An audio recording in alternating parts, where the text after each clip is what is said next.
Нитко, виж каква тъмна гора. За превземането на върха какво ни трябваше?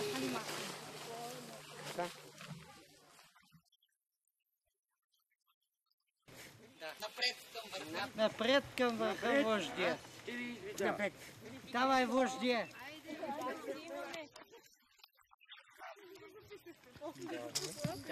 Дай, вождия. Ние сме след тебе.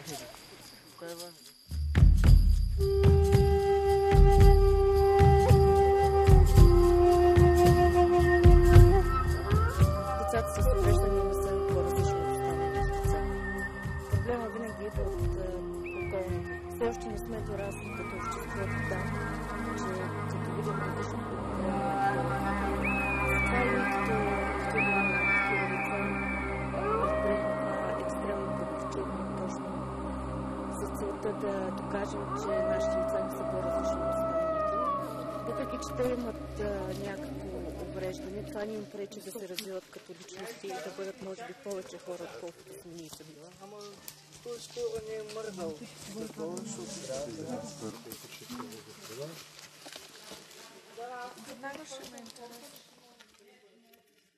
Идеята беше децата да видят своите сили, своите възможности и най-вече като се убедят в собствената си вяра, да покажат на всички около тях, че те са също толкова можещи, колкото и другите хора, които нямат увреждания.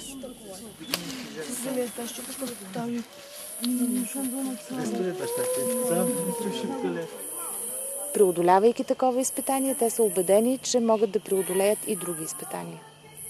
Целият техен живот и нашия живот съвместен с техният е една борба. Борба да ги надигнем, да ги утвърдим, да им дадем възможности да бъдат самостоятелни. Когато нещо ти пречи, когато не можеш да се вдигнеш достатъчно високо крака, за да преодолееш едно стъпало, или когато не ти достига в съзнанието, ти имаш нужда някой да ти каже, че ти можеш. Изчакайте малко, бе!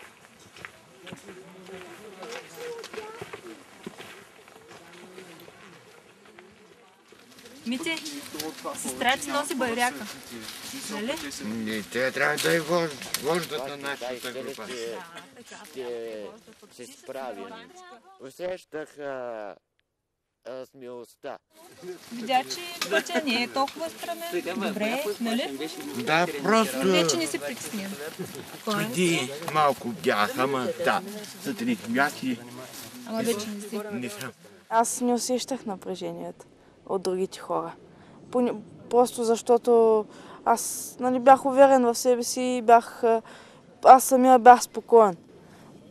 Бях настроен с мисълта, че всички хора около мен и те са спокойни, и не са под напрежение, че могат да не изкачат върха или нещо подобно.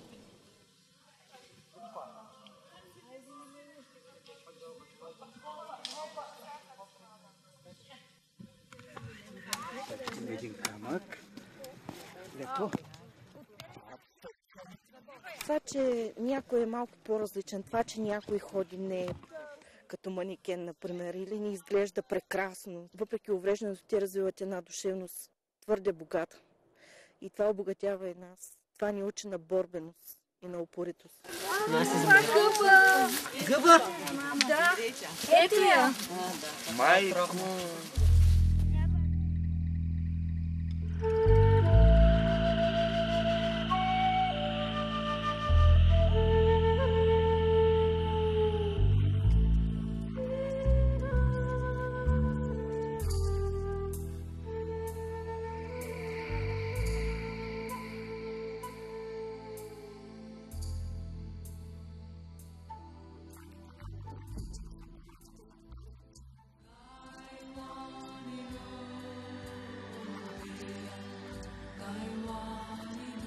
Махнеш ли? Да. Няма да можеш да ходиш. Колкото не. Те листата ни пречат.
трябва да го правим адвокат, не мислиш ли?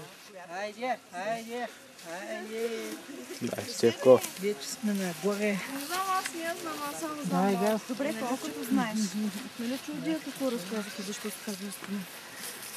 Как си Митей? Абе, това Богу добре съм, ама... Малко бях добеден, ама сега не сам.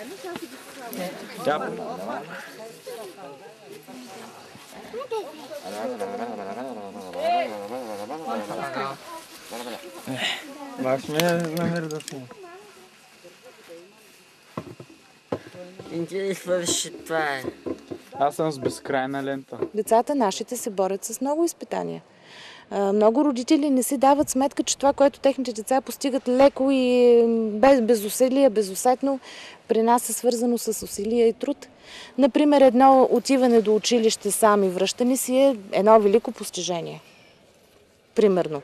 Или пък да седне и да напише домашната, която трябва да напише, когато финната моторика е увредена, а домашната е примерно 3 страници или 4. Това си е покоряване. Да се качи по стълбите и да слезне, когато асансьорът е спрял. Това също е постижение. Да. Отпред.